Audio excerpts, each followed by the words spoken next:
పూర్వకాలంలో ఒక అలవాటు ఉండేది. గర్భిణీ స్త్రీలు, అందులో అడ్వాన్స్డ్ స్టేజ్ ఆఫ్ ప్రెగ్నెన్సీ అంటాను చూసారా, ఒక 5 నెలలు దాటిపోయినటువంటి స్త్రీలు ప్రత్యేకం చెప్పించుకు వినేవారు ఈ 36, 37 సర్గాల్ని.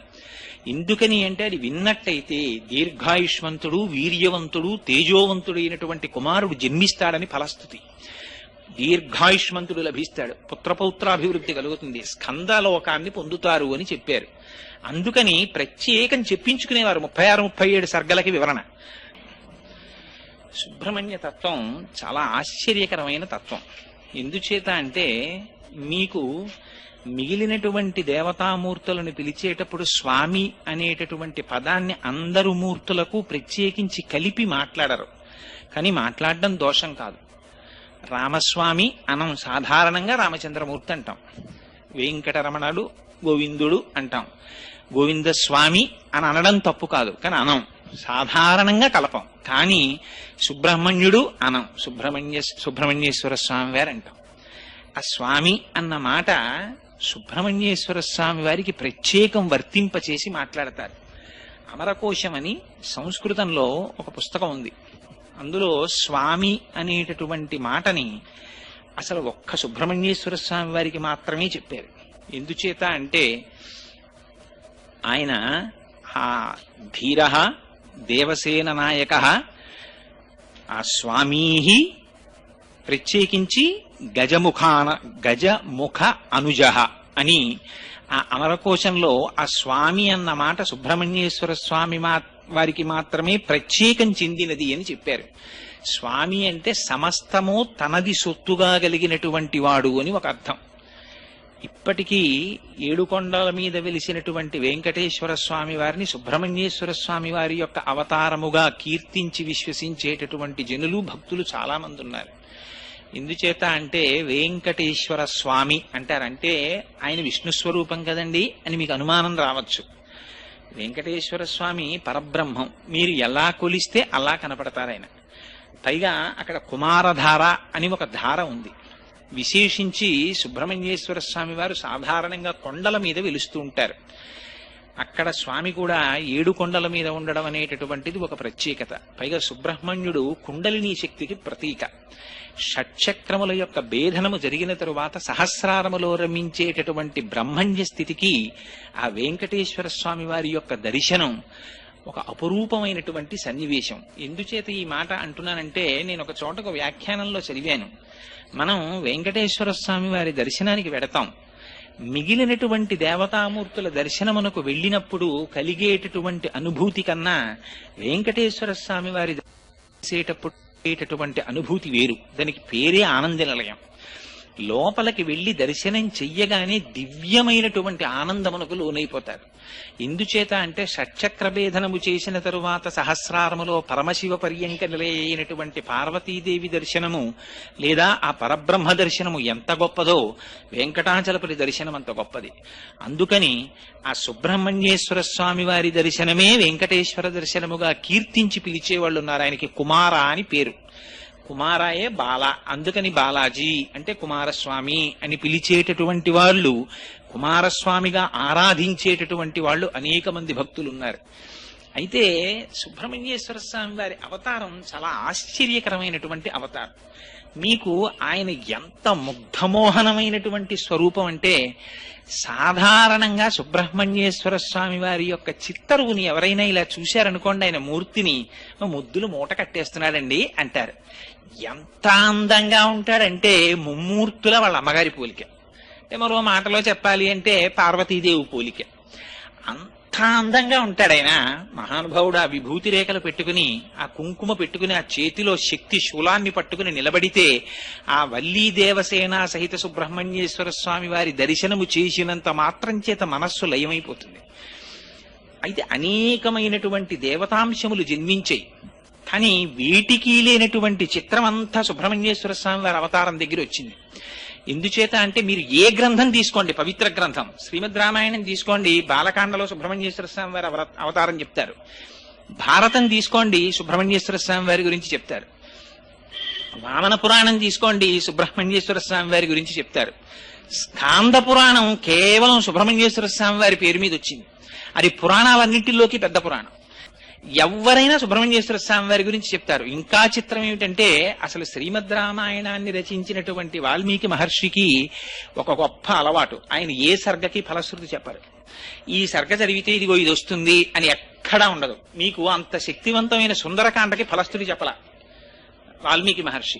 ఏ సర్గకైనా అందులో సీతాదేవి దర్శనం జరిగినటువంటి సర్గ పరమపావనమైనటువంటి సర్గ, అలాగే జయమంత్రం చెప్పినటువంటి సర్గ పరమపావనమైన సర్గ. మరి ఆ సర్గలలో వేటికైనా ఫలశ్రుతి చెప్పారా వాల్మీకి మహర్షి? ఇవి జరిగితే ఇదిగో ఇది జరుగుతుంది అని ఎక్కడ చెప్పరు వాల్మీకి.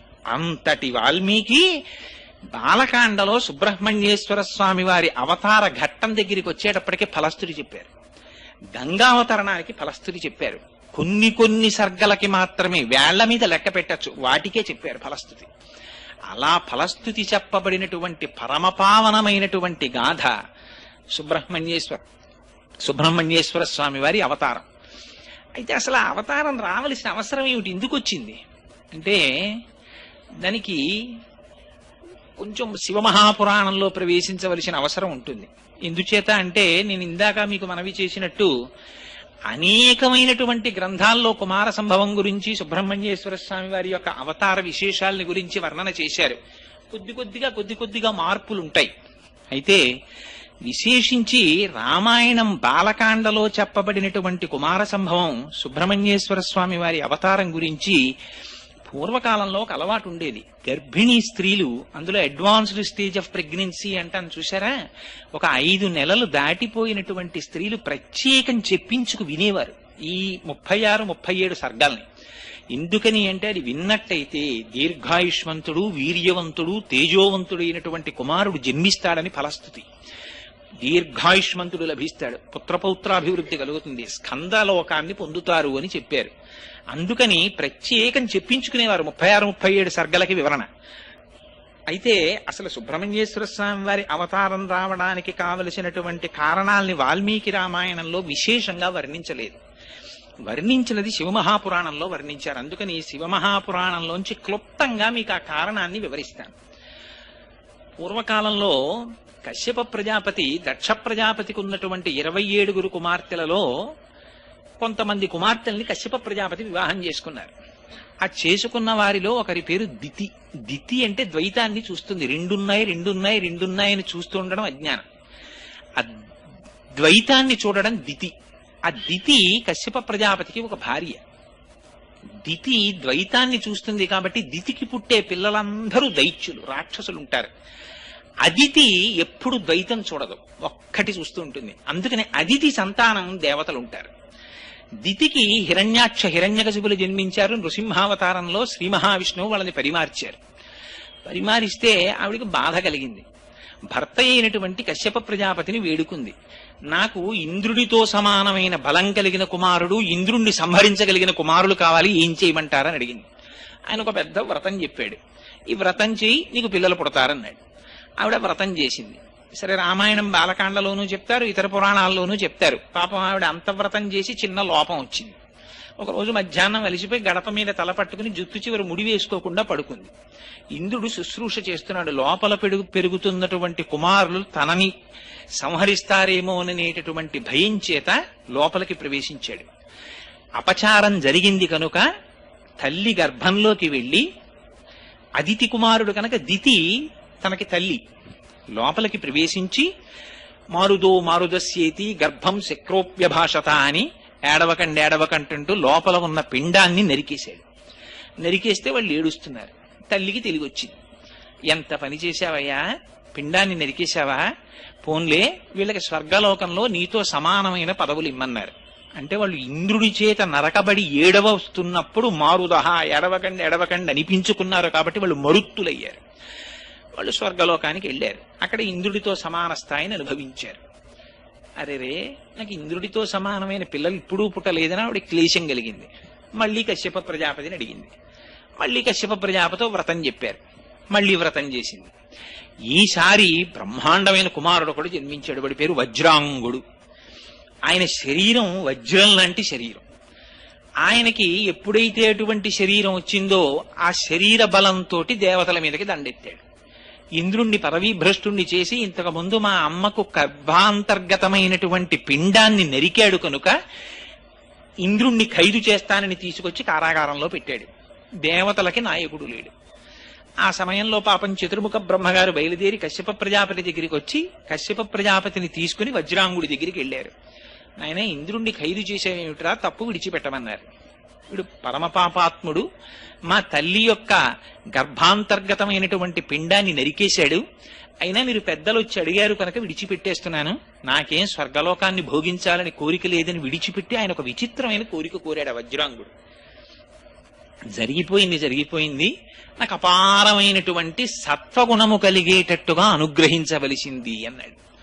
బ్రహ్మగారు ఉపదేశం చేశారు, సత్వగుణం ఆవిర్భవించింది, పరమభక్తుడైపోయాడు. అయితే బ్రహ్మగారు అంతర్ధానం చెందే ముందు వరాంగి అనేటటువంటి ఒక స్త్రీని సృష్టించి ఈయనకి ఇచ్చారు. ఈయన వరాంగిని తీసుకుని ఇంటికి వెళ్ళాడు. కొంతకాలం అయిపోయిన తర్వాత వరాంగి ఒక విచిత్రమైన కోరిక కోరింది. ఇంతకాలం నుంచి మీతో ఉన్నాను, నాకు ఒక కుమారుణ్ణి ప్రసాదించండి అంది. తప్పకుండా ప్రసాదిస్తాను అన్నాడు. ఎటువంటి కుమారుడై ఉండాలి? వాడి చేష్టితముల చేత విష్ణువుకు బాధ కలగాలంది ఆవిడ కోరికది. ఆయన భర్త సత్వగుణాన్ని పొందాడు, భార్య తమోగుణాన్ని పొందింది. అరేరే ఎంత మాట అడిగిందిరా, నేను ఇవాళ సత్వగుణంలో ఉన్నాను, ఇలాంటి కుమారుడు కావాలని అడిగిందని వెళ్ళి మళ్ళీ బ్రహ్మగారి గురించి తపస్సు చేశాడు. మళ్ళీ బ్రహ్మగారు ప్రత్యక్షమయ్యారు. ఏం కావాలన్నాడు. ఇదిగో ఎవ్వరి చేత ఓడింపబడినటువంటి కుమారుడు ఒకడు కావాలని అడిగాడు. తథాస్తు జన్మిస్తాడన్నాడు ఆయన. వచ్చాడు, వీర్యాన్ని భార్య యందు నిక్షేపించాడు. అటువంటి కుమారుడే సంభవించాడు. ఆ కుమారుడు సంభవిస్తుండగానే దిక్కులన్నట అగ్నిహోత్రం పుట్టిందిట. భూమి నుంచి ధూళి పైకి రేగింది. సముద్రములు నదులు కల్లోలాన్ని పొందాయి. నక్కలు పెద్ద పెద్ద ఊళలు వేసే ఊళ్లల్లోకి వచ్చి, కాకులు గ్రద్దలు నిష్కారణంగా అరుపులు మొదలెట్టాయి. గోవుల కన్నుల వెంట నీరు కారిందిట. వాటి పొదుగుల మీద రక్తం చిమ్మిందిట.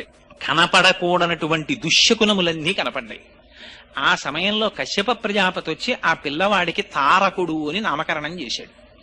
ఈ తారకాసురుడు బ్రహ్మగారి గురించి తపస్సు చేశాడు. బ్రహ్మగారు ప్రత్యక్షమయ్యారు. చిత్రం ఏమిటంటే, మీకు దేవతలు తపస్సు చేస్తారు, ఋషులు తపస్సు చేస్తారు, రాక్షసులు తపస్సు చేస్తారు. తేడా ఎక్కడుంటుందంటే, రాక్షసులు చేసేటటువంటి తపస్సు దేహాన్ని సూషింప చేసేస్తారు వాళ్ళు. వాడు చేసిన తపస్సు మీరు శివమహాపురాణంలో చదివితే ఆశ్చర్యం వేస్తుంది. వాడు ఎటువంటి తపస్సు చేశాడో తెలుసా అండి? వాడు 1000 సంవత్సరములు పొగలోకి ముఖం పెట్టి తపస్సు చేశాడు, పొగ పీలుస్తూ. 2 నిమిషాలు మనం పొగలో మొహం పెట్టలేము. వాడు 1000 సంవత్సరాలు పొగలో మొహం పెట్టి తపస్సు చేశాడు. 1000 సంవత్సరాలు బొటనవేలు మీద నిలబడి తపస్సు చేశాడు. 1000 సంవత్సరాలు చెట్టుకొమ్మ మీద నిలబడి తపస్సు చేశాడు. 1000 సంవత్సరాలు అగ్నిహోత్రంలో నిలబడి తపస్సు చేశాడు. 1000 సంవత్సరాలు నీళ్లలో నిలబడి తపస్సు చేశాడు. 1000 సంవత్సరాలు కన్నార్పకుండా సూర్యుని చూస్తూ తపస్సు చేశాడు.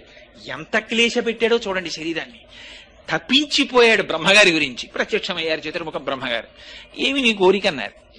మరి ఎంత చిత్రమైన కోరికలు కోరుతారో చూడండి. ఇంత తపస్సు చేసి రాక్షసులు వాడు అన్నాడు, బ్రహ్మగారు మీరు సృష్టి చేశారు కదా, మీ సృష్టిలో ఉన్నటువంటి వాడు ఎవ్వడూ నన్ను ఓడించకూడదు. 2, నేను నిర్జింపబడాలంటే పరమశివుని యొక్క వీర్యమునకు జన్మించినటువంటి వాడి చేత నేను సంహరింపబడాలి, నాకు ఈ వరం ఇమ్మన్నాడు. తథాస్తన్నాడు. ఆయన వెళ్ళిపోయారు. ఇక్కడ వచ్చింది పెద్ద చిక్కంత. పరమశివుడికి వీర్యస్ఖలనం ఏమిటి అసలు? ఆయన మహానుభావుడు, ఆయనకి కామారి అని పేరు. మరి ఎంత గొప్ప తంటా తెచ్చిపెట్టాడో చూడండి. నిజంగా రాక్షసుడు వాడి లక్షణం ఏమిటంటే, ఎవ్వరూ చెయ్యనివి పరమశివుడు 2 చేస్తాడు. ఆయన యమధర్మరాజుని తంతాడు ఎడంకాలితో. చనిపోయామంటే కారణం యమధర్మరాజు గారు పాశం వేసి తీసేశాడు. అందుకని పరమశివుడి పాదాలు పట్టుకుంటే ఏమవుతుంది? యముడి పాశం పడదు, మన్మథ బాణం తల్లిదండ్రుల మీద పడదు. అంటే ఏమవుతుంది? వాడు పునరావృత్తి రహిత శాశ్వత శివ సాయుధ్యమును పొందుతాడు. అందుకని ఆయన 3వ కంటి మంటకి కాముణ్ణి కాల్చేసిన వాడికి కామమేమిటి, ఆయనకి వీర్యస్ఖలనం ఏమిటి? అందుకని అది అవదు కాబట్టి వీడు చచ్చిపోవడానికి కావలసినటువంటి వాడు పుట్టడు, అది వాడి నమ్మకం. అందుకని పరమశివుడికి వీర్యము స్ఖలనమైతే ఆ వీర్యములోంచి ఉద్భవించిన వాడి చేత నా మరణమునకు హేతు అవుతుంది అన్నాడు బ్రహ్మగారు. తపస్సు ఇప్పుడు దేవతలకు ఉన్న గొప్ప లక్షణం ఏంటంటే, తపస్సు చేసిన తర్వాత అక్కడ తర్కం చేయరు. తదాస్తన్నాడు, వెళ్ళిపోయాడు. ఇహ తంటా ప్రారంభం. వాడు ఇంటికి వెళ్ళాడు. వచ్చేసింది వరం. వెంటనే వాళ్ళకి జ్ఞాపకం వచ్చేది ఎవరంటే పాపం ఇంద్రుడు గుర్తొస్తాడు. వీళ్ళు గబగబా వెళ్ళిపోయాడు. వెళ్ళిపోయి ఇంద్రుణ్ణి పదవీ భ్రష్టుణ్ణి చేసేశాడు. చేసేయగానే ఇంకక్కడి నుంచి దేవతలందరూ ప్రతి పురాణంలో మనం చదివేటటువంటి విశేషమే, అనేక కష్టాలు పడ్డారు. ఆ కష్టాలు పడి దేవతలందరూ కలిసి బ్రహ్మగారి సభకి వెళ్ళారు. అయ్యా ఎలాగయ్యా స్వామి, మాకు ఎలా? వీళ్ళేమనుకున్నారంటే దేవతలు పార్వతీదేవినిచ్చి వివాహం చేస్తే పార్వతీ పరమేశ్వరులు ఇద్దరు క్రీడిస్తే ఆ పార్వతీ పరమేశ్వరులు ఇద్దరికి కుమారుడు జన్మిస్తాడని వీళ్ళు అనుకున్నారు. అని పాపం వీళ్ళు ఎదురు చూస్తున్నారు. ఎదురు చూస్తుండగా అప్పటికి 100 దివ్య సంవత్సరములు గడిచిపోయాయి. వాళ్ళిద్దరూ ఏకాంతంలోకి వెళ్ళి ఆయన తిరిగి రాడు, ఆవిడికి గర్భం రాదు. ఎక్కడ వచ్చిన గొడవరా అని దేవతలందరూ బయలుదేరి ఇక్కడ ఈ విషయాన్ని ఇప్పుడు శివమహాపురాణంలోంచి వాల్మీకి రామాయణాంతర్గత బాలకాండలో కొద్దాం. ఇక్కడ వాల్మీకి మహర్షి చెప్తారు. ఇంకిక్కడి నుంచి రాముణ్ణి ఉద్దేశించి చెప్తుంటారు ఈ కథ. అందుకని 100 దివ్య సంవత్సరముల పాటు పరమశివుడు పార్వతీదేవితో క్రీడిస్తూ ఏకాంతమునందుండిపోతే దేవతలందరూ సమావేశం పెట్టుకున్నారట. వెర్రి ఆలోచనలు పుడుతుంటాయి ఒక్కొక్కసారి ఎంతటి వాళ్ళకి. వీళ్ళకి అక్కర్లేని సబ్జెక్టు. వీళ్ళకి ఏం ఆలోచన చేశారంటే దేవతలందరూ, రే పరమశివుడు అంటేనే దుర్నిరీక్షుడు కదా, ఆయనను అసలు దర్శనం చేయడమే చాలా కష్టం కదా భగవానుడిని, అసలు శాస్త్రం అలాగే మాట్లాడింది అని వీళ్ళందరూ బయలుదేరి కైలాస పర్వతం దగ్గరికి వెళ్లి పెద్ద ప్రార్థన మొదలెట్టారు. దేవదేవ మహాదేవ సర్వలోక హితేరత నలోకాధారయిష్యంతి తవ తేజా సురోత్తమా అని. అయ్యో స్వామి పరమేశ్వర, నువ్వు సర్వలోకములను కాపాడవలసినటువంటి వాడివి. నీకు రేతోస్ఖలనమైతే దాన్ని పార్వతీదేవి సహించలేదు. పార్వతీదేవి ఏమిటయ్యా, ప్రపంచంలో ఎవ్వరూ సహించలేరు దాన్ని. అందుకుని నీ యొక్క వీర్యము నీ యందే ఉంచుకో, ఆ రేతస్సు స్ఖలనము కాకుండా చూడు అని అడిగారు. అడిగితే లోపల భార్యతో సంగమిస్తున్నటువంటి పరమేశ్వరుడు బయటికి వచ్చాడు. కుమార సంభవం మనకు అనేక రహస్యాలు చెప్తుంది. ఇప్పటికీ కూడా దేవీ భాగవతంలో చెప్తారు, శ్రాంతే భీతే త్యక్స్తనాస్త్రే పతితే బాలకేస్తథా. కొన్ని నియమాలున్నాయి. ఆ నియమాలున్నటువంటి వాళ్ళని ఎట్టి పరిస్థితులలోనూ కూడా ఎంత పని ఉన్నప్పటికీ బయటికి పిలవడానికి వీల్లేదు. వాళ్ళని అటువంటి కార్యక్రమంలో, అనగా ఏ తపస్సు చేసుకుంటున్న వాళ్ళని లేదా మైథునంలో ఉన్నటువంటి వాళ్ళని బయటికి పిలవడం కానీ వాళ్ళ ఏకాంతాన్ని భంగం చేయడం కానీ చెయ్యకూడదు. వీళ్ళు వెళ్లి పెద్ద ప్రార్థన మొదలెట్టారు. ఆయనకి భక్తవశంకరుడు అని బిరుదు పరమేశ్వరుడికి. ఇది పరమశివుని యొక్క గొప్పతనం అంటే.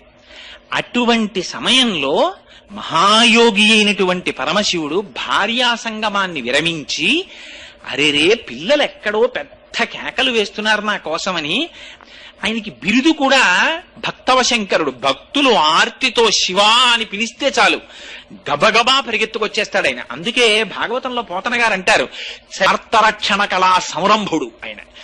ఆర్తితో వెళ్లి శంకరా అని పిలిస్తే చాలు, అయ్యో నేను ఈ పని చెయ్యడమా చెయ్యకపోవడమా అని ఆయనకు ఉండదు, గబగబా పరిగెత్తుకొచ్చేస్తాడు. అందుకని మహాత్యాగి, భార్యతో మైథనములో ఉన్నానన్న విషయమును కూడా మరచి బయట భక్తులు ఆర్తితో పిలిచి నీ వీర్యము నీ యందు ఉంచుకో అంటుంటే పరిగెత్తుకొచ్చాడు. వచ్చి నీకెందుకురా ఈ విషయం అని అడగాలి ఇంకోడైతే. ఆయన అన్నాడు, అరే రే నాయనా మీ అందరు వచ్చారా, నాకు ఈ విషయం చెప్పడానికి, ఇది పెద్దలకి చెప్పవలసిన విషయమే, దేవతలు అంతటి మహానుభావుడు కనుక ఆయన అన్నాడు, దానికి ఏముందయ్యా, నా వీర్యమును నాయందే ఉంచుకుంటాను, కానీ ఒక్క విషయం, రేతస్థానము నుంచి కదిలిపోయింది, జారిపోతున్న వీర్యం కింద పడితే తప్ప, వీర్యోద్భవుడైన కుమారుడు జన్మిస్తే తప్ప తారకాసుర సంహారం జరగదు. ఎవరు పట్టుకుంటారు? పార్వతీదేవి యందు నిక్షేపించద్దని మీరు అన్నారు కదా, ఎక్కడ విడిచిపెట్టమంటారని అడిగాడు. ఆవిడ్ని చూపించి, ఇదిగోనయ్యా స్వామి భూమి ఉంది కదా, ఈవిడి మీద విడిచిపెట్టేసేయన్నారు. అంటే ఆ భూమి ప్రతిఘటించలేదు. అందుకని పరమశివుడు తన రేతస్సుని భూమి మీద విడిచిపెట్టాడు. ఆ వీర్యం ప్రవహించడం మొదలెట్టింది భూమి మీద. అది ప్రవహించడం మొదలెడితే శివతేజస్సుని భరించగలిగినటువంటి వాడేవాడు. శివతేజస్సు అంటే శివుడే. ఇంకా భరించలేకపోయింది భూమి. భరించలేక గజ గజ గజ గజ వణికిపోయింది. వణికిపోతే అప్పుడు దేవతలందరూ చూశారు. వాళ్ళ గొప్పతనం చూడండి, ఆ తెలివితేటలు చూడండి వాళ్ళవి. ఎందుకు భూమి ఇంత కాలిపోతోందంటే తేజస్సు వేడిని వేడి భరించగలదు. అందుకని అగ్నిహోత్ర నువ్వు వెళ్ళి పుచ్చేసుకుని కొంత నీ కడుపులో పెట్టేసుకో అన్నారు. నువ్వు వేడి కదా, అందుకని నీలో పెట్టుకోమన్నారు. అంటే ఇందులో చమత్కారం కూడా ఏమిటంటే వాళ్ళు చేసిన పొరపాటుని పరమశివుడు చక్కదిద్దుతున్నాడు. ఎందుకని ఆయనే అష్టమూర్తి తత్వం మళ్ళీ పరమశివుడిదే. అందుకే కాంచీపురంలో పృథివీలింగం, జంబుకేశ్వరంలో జలలింగం, అరుణాచలంలో అగ్నిలింగం, చిదంబరంలో ఆకాశలింగం, శ్రీకాళహస్తిలో వాయులింగం, కోణార్కలో సూర్యలింగం, సీతాగుండంలో చంద్రలింగం, కాఠ్మండూలో యజమానలింగం, 8 పరమశివుని యొక్క మూర్తులే. అష్టమూర్తి తత్వం కనుక అగ్నిహోత్ర స్వరూపంతో వచ్చి ఆయనే కొంత వీర్యాన్ని మళ్ళీ తనలోకి తీసుకున్నారు. ఈ మిగిలిన వీర్యం భూమి మీద ప్రవహించింది. ఆవిడ భరించలేకపోయింది ఆ వేడిని. భరించలేక చిత్రం చూడండి, ఆవిడ తీసుకెళ్లి గంగలో వదిలేసింది. గంగ వేడెక్కిపోయి నేను భరించలేని తీసుకెళ్లి హిమాలయ పర్వతాల మీద వదిలేసింది, ఇంకొంచెం చల్లగా ఉంటాయని. హిమాలయ పర్వతాలు అమ్మ బాబోయ్ నేను భరించలేనని కిందకు వదిలేసింది. అక్కడ రెల్లు పొదలు పుట్టాయి. ఈలోగా జాత రూపమితి ఖ్యాతమ్మని ధాతువులన్నీ పుట్టాయి, లోహాలన్నీ పుట్టేశాయి. పెద్ద తెల్ల కొండ ఏర్పడిపోయింది, అది కైలాసం అయిపోయింది. అక్కడ రెల్లు పొదలు పుట్టాయి. ఆ రెల్లు పొదల్లో ఏడుస్తూ పిల్లవాడు కనబడ్డాడు. దివ్యం శరవణం చైవ పావకాదిత్య సన్నిభం, ఆయనే సుబ్రహ్మణ్యేశ్వరుడు అన్నాడు. అయితే చిత్రం ఏమిటంటే వాల్మీకి రామాయణంలో ఇది చెప్పడంలో ఒక గమ్మత్తు పాటించారు. సంక్షిప్తంగా ఇలా చెప్పి వెంటనే అన్నారు, ఈ కొడుకు పుట్టాడు కదా వీళ్ళకి సంతోషం వచ్చేసింది. వాడు తండ్రి ఎన్ని కష్టాలు పడ్డాడో వీళ్ళకి అనవసరం. అమ్మయ్య సేనాధిపతి దొరికాడని వీళ్ళందరూ వెళ్లి పార్వతీ పరమేశ్వరులు ఇద్దరికి నమస్కారం చేద్దామని వెళ్ళారు. పూలు పళ్ళు పట్టుకెళ్లి స్వామి ఓసారి వస్తే నమస్కారం పెడతామన్నారు. అంటే పార్వతీదేవి బయటికి వచ్చింది, ఎంత పని చేశారా మీరు? స్త్రీ కోరుకునేటటువంటి గొప్ప సౌభాగ్యం ఏమిటి? భర్తని తనయందు మొయ్యాలనుకుంటుంది. ఇది భార్యాస్వరూపం అంటే.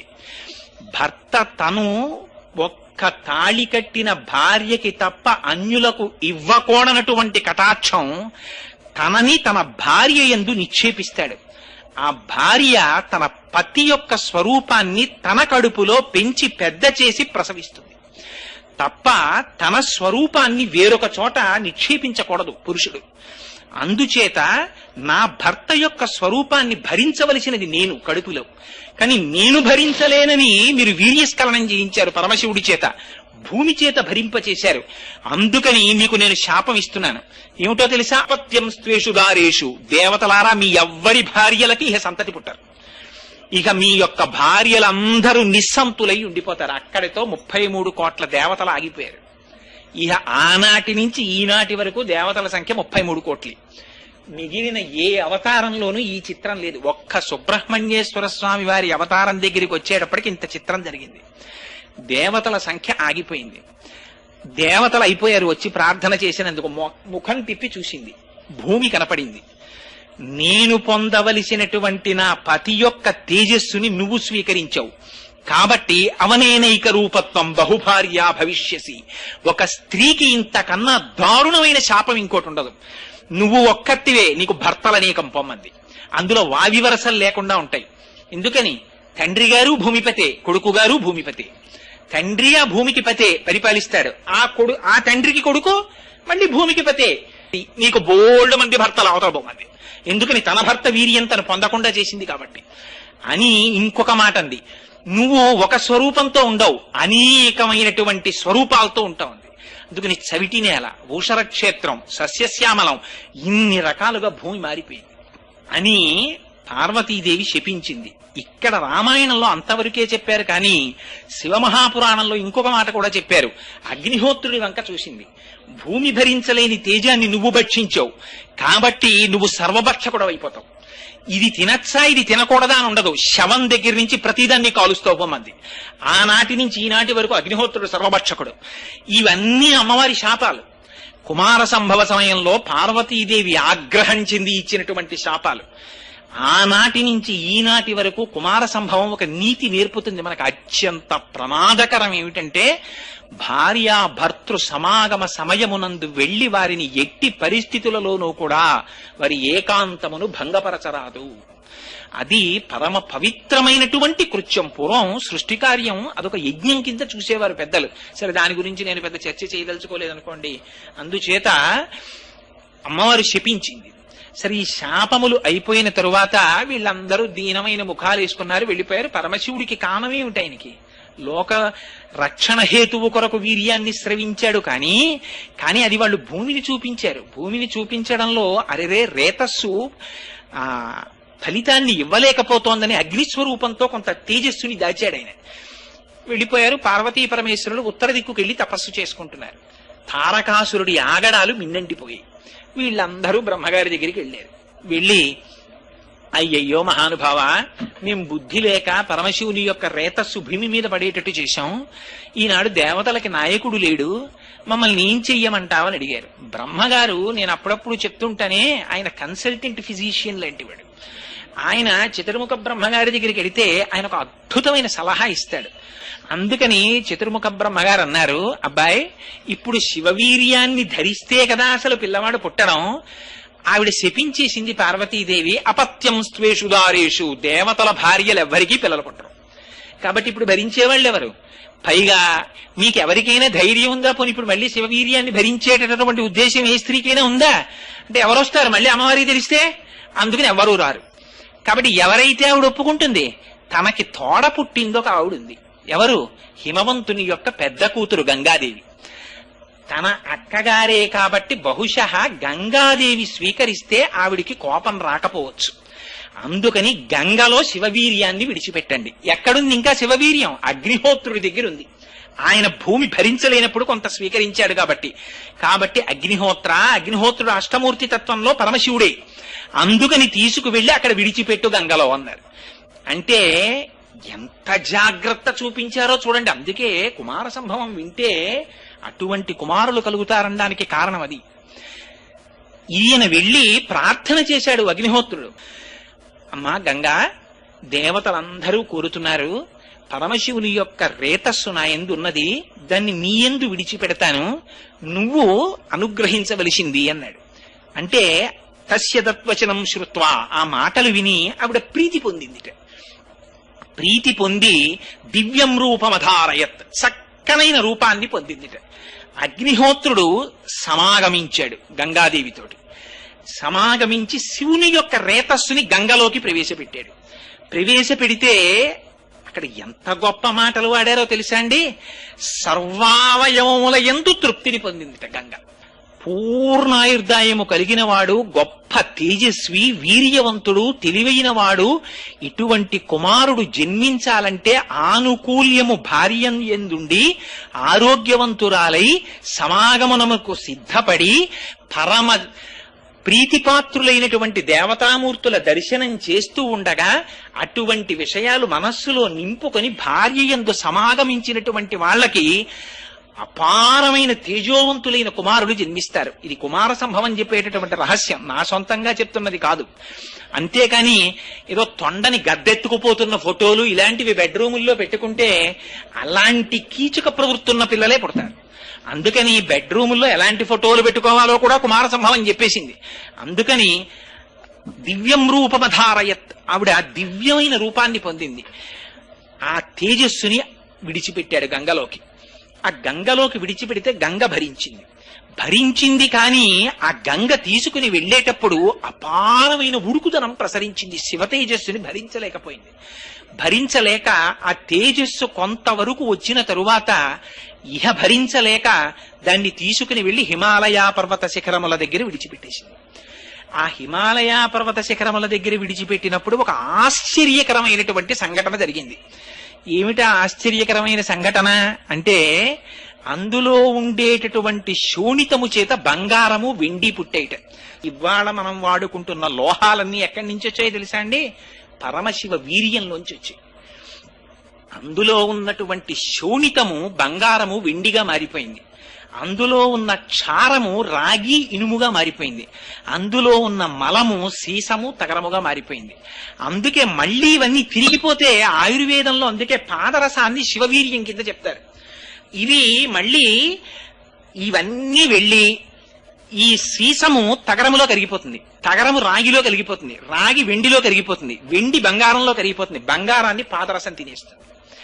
ఇన్ని ధాతువులు ఇవన్నీ ఏర్పడడానికి కావలసినటువంటి శక్తి ఆ శివవీర్యంలోంచి ప్రవహించింది.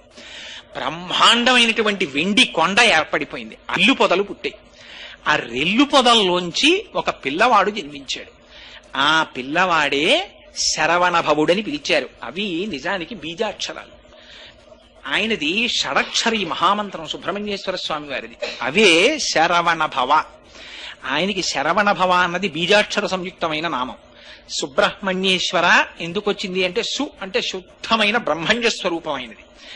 ఆయన అగ్నిహోత్రం తీసుకొచ్చినటువంటి వీర్యము నుంచి జన్మించిన వాడు కాబట్టి ఆయనకి పావకుడు అని పేరొచ్చింది.